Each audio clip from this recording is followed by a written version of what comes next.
हजरत आदम अलैहिस्सलाम ने अपने बेटे हजरत शीस अलैहिस्सलाम से इरशाद फरमाया, बेटे शीस, तुम जब जब अल्लाह का जिक्र किया करो तो साथ में मोहम्मद का जिक्र जरूर किया करो सल्लल्लाहु अलैहि वसल्लम। बेटे ने अर्ज किया था, बाबा जान, ये कौन है जिसके बारे में आप इरशाद फरमा रहे हैं? तो हजरत शीस अलैहिस्सलाम ने इरशाद फरमाया, बेटा, मैंने आंखें खोली तो मैंने जन्नत के दरवाजे पर अल्लाह के नाम के साथ इन्हीं के नाम को लिखा हुआ देखा था। सुभान अल्लाह। थोड़ा दिल लगाओ ताकि मैं भी आपके रूबरू बहुत जल्द आपके करीब होने की कोशिश करूं। हालांकि माइक भी इतना अच्छा नहीं है कि जैसा होना चाहिए, मुझसे ज्यादा डबल मेहनत मांग रहा है, कोशिश करूंगा।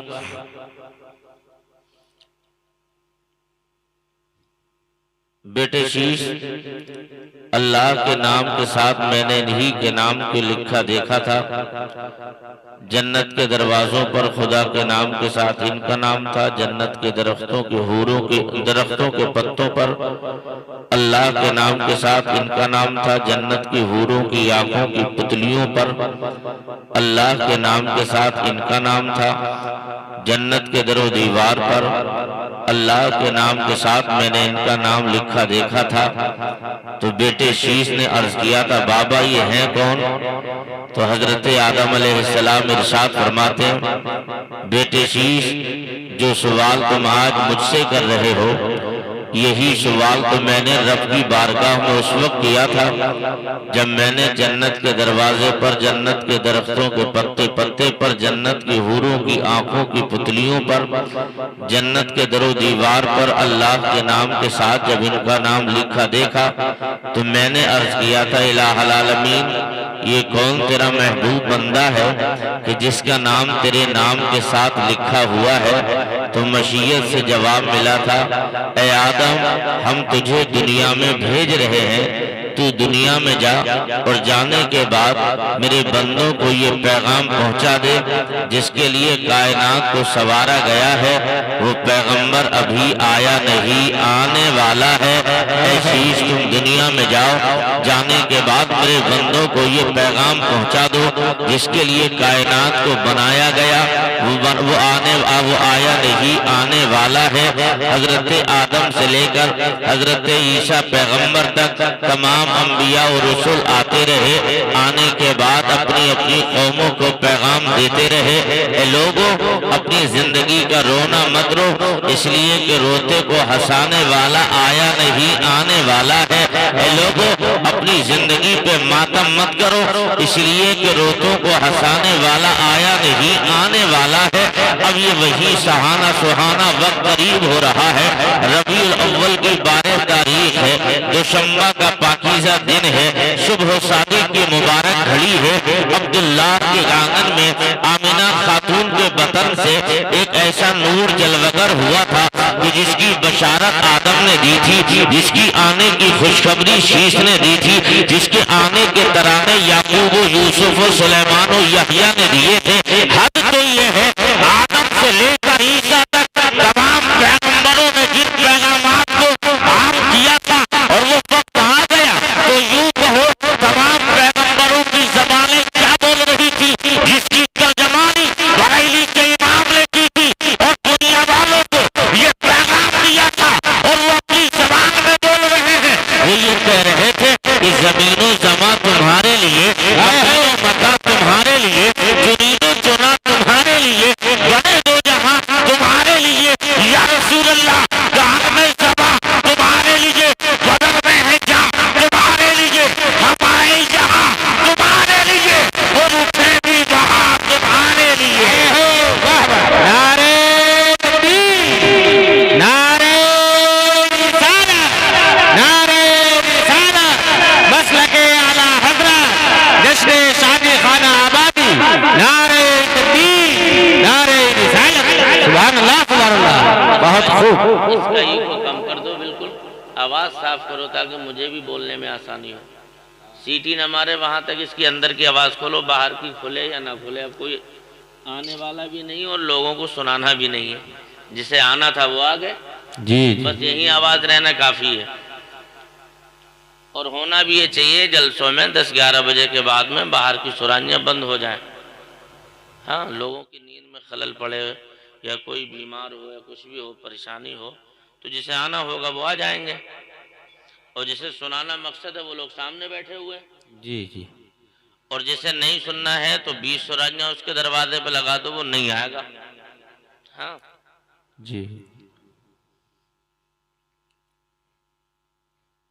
आपने अपने उलमा से ये भी सुना होगा, थोड़ी सी आवाज और बढ़ाओ इसकी,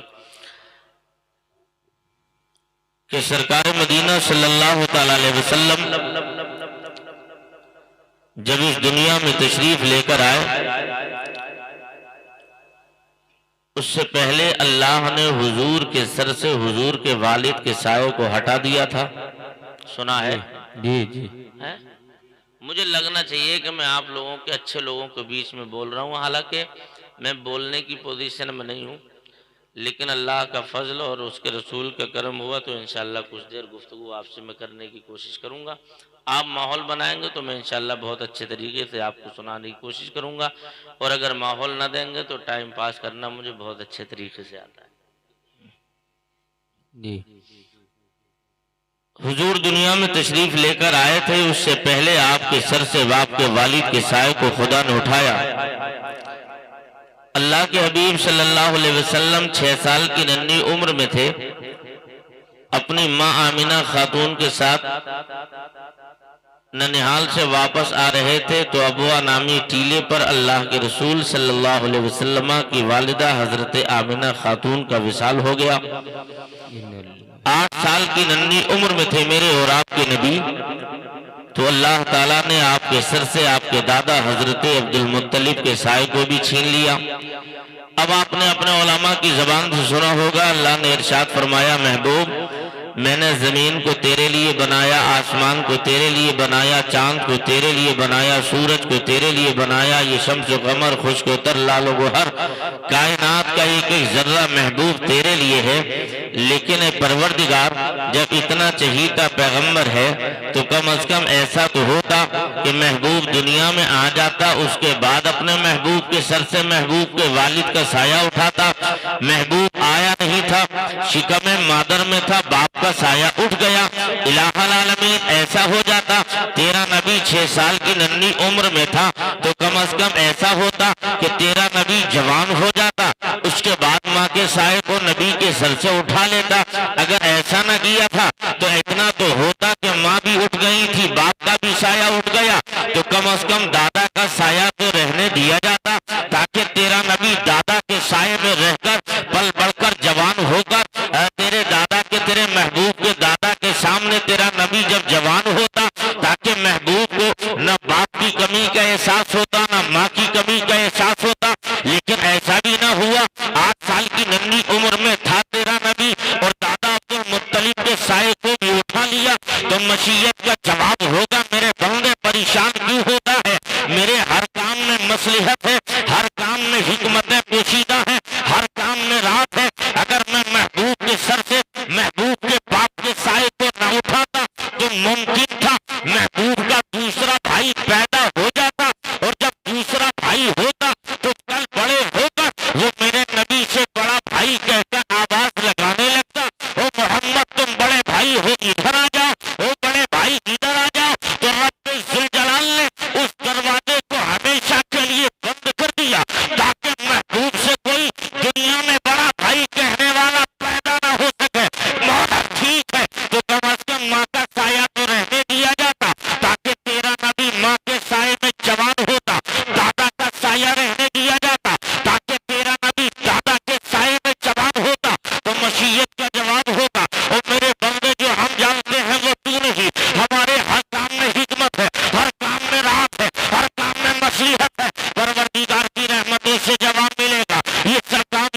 40 साल की उम्र होगी, ऐलान नबूवत किया जाएगा और ऐलान नबूवत के 13 साल तक मेरा नबी मक्के में जिंदगी गुजारेगा और 53 साल की उम्र पे जब मेरा नबी मक्के से मदीना तशरीफ ले जाएगा और जब 63 साल की जिंदगी मुकम्मल होगी, उस वक्त आलम ये होगा इस्लाम मक्के से चलेगा, मदीना पहुंचेगा और मदीने से पूरी दुनिया के चप्पे चप्पे में इस्लाम फैल जाएगा, इस्लाम पहुंच जाएगा। और जब इस्लाम फैलेगा तो कल कहीं कोई मुस्लिम मुखालिफ ज़बान खोल कर ये ना कहने लगे मोहम्मद ने इस्लाम फैलाया था, अपने बाप की बदौलत फैलाया था, मोहम्मद ने इस्लाम फैलाया था, अपनी माँ की बदौलत फैलाया था, मोहम्मद ने इस्लाम फैलाया था, अपने दादा की बदौलत फैलाया।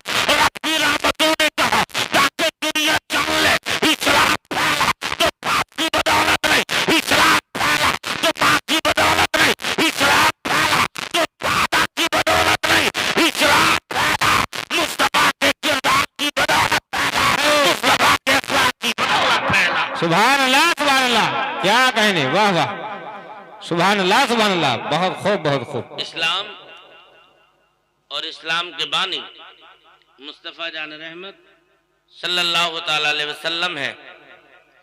अब आप अंदाजा लगाओ, सरकार मदीना सल्लल्लाहु अलैहि वसल्लम ने जब मेरे आका सल्लल्लाहु अलैहि वसल्लम 18 साल की उम्र में पहुंचे, कितने साल की?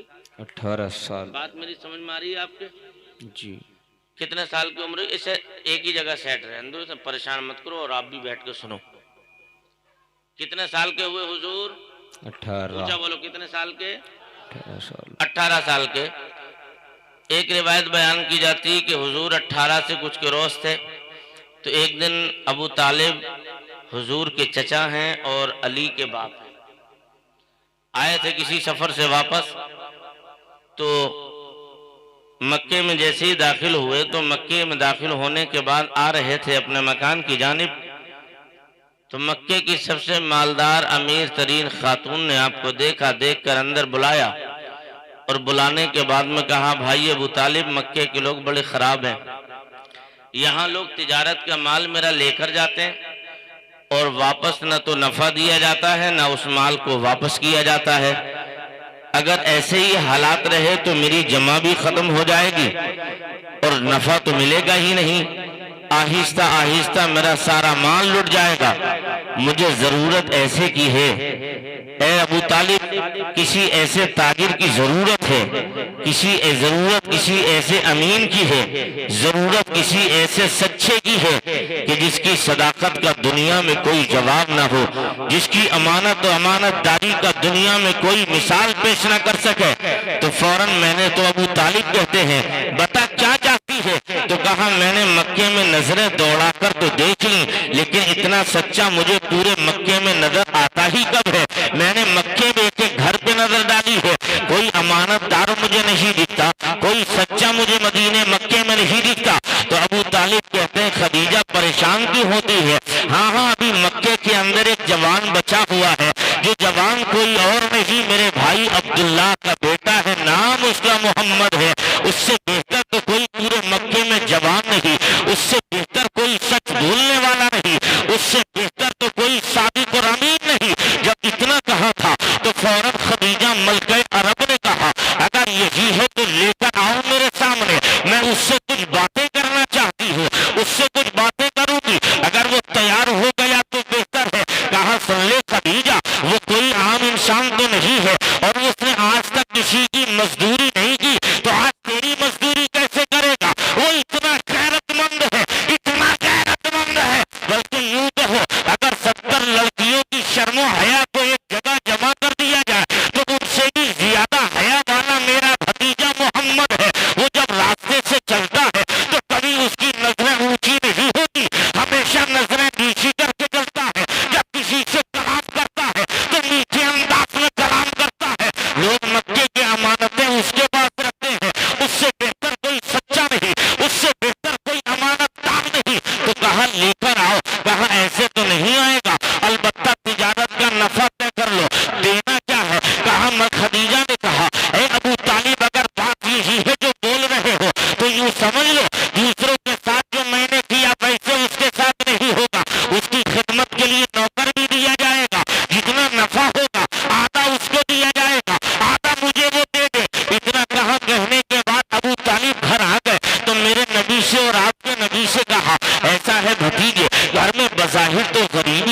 जरूरत है तुझे पैसे की, तू जो ऐसा था, मक्के के अंदर खदीजा नाम की औरत रहती है, उस खदीजा का तिजारत का माल लेकर चला जा, और जब तू तिजारत का माल लेकर जाएगा ना तो जितना नफा मिलेगा आधा तू ले लेना, आधा उसी औरत को वापस कर देना। अगर ये कैफियत रही तो थोड़े दिनों में घर की गरीबी खत्म हो जाएगी, पैसा आएगा, खुशहाली आएगी। तो मेरे नबी ने कहा चाचा मैंने आज तक किसी की मजदूरी नहीं की, तो अब मैं मजदूरी कैसे कर सकता हूँ, मेरी गैरत गवारा नहीं करती मैं किसी औरत की मजदूरी के लिए चला जाऊं। लेकिन इसरार पे इसरार था, तो अबू तालिब ने नबी को राजी कर लिया, और मेरा नबी खदीजा के दरवाजे पे गया, और जाने के बाद खदीजा ने ये क्या काम किया, एक पर्दे की दीवार लगाई, एक कपड़े की पर्दे की ओर से उस पार खदीजा और नफीसा बैठ गए, और इस पार मेरा और आपका नबी बैठ गया। और जैसे ही बातचीत का सिलसिला शुरू हुआ तो बात इस तौर पे शुरू हो रही है, ए मोहम्मद तुम्हें तिजारत का माल लेके जाना है, मिलेगा क्या, कहा जैसा तुम चाहोगे वैसा, आम नौकरों की तरह तुम्हारे साथ सलूक नहीं होगा, तुम्हारी खिदमत में नौकर दिया जाएगा, जैसा चाहो वैसा कर लेना, लेकिन तुम तिजारत का माल लेकर चले जाओ। अभी ये बातें हो ही रही थी, और मुस्तफा जाने रहमत नजरें नीची करके खदीजा की बातें सुन रहे थे।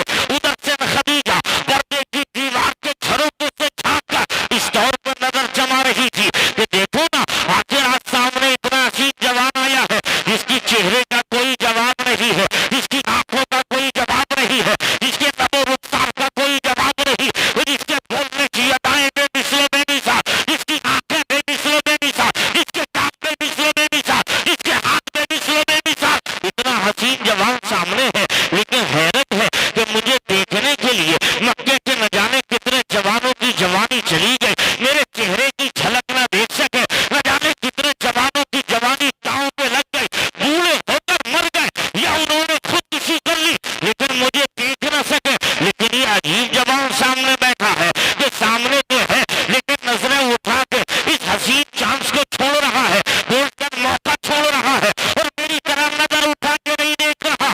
तो मैंने तसव्वुर में अर्ज कर दिया, ओ मलकाए अरब खदीजा, किसकी बात कर रही हो, ये नजरें उठा के देखेंगे कैसे, जिसने अपनी कौम को ये पैगाम दिया था, और मेरी कौम के लोगों जब तुम रास्ते से चलो तो अपनी नजरें नीची करके चला करो, इसलिए कि जब नजरें झुका के चलोगे तुम्हारी इज्जत की सलामत रहेगी और दूसरे मुसलमान की इज्जत की सलामत रहेगी। सुभान अल्लाह। नारे तकबीर, नारे तकबीर।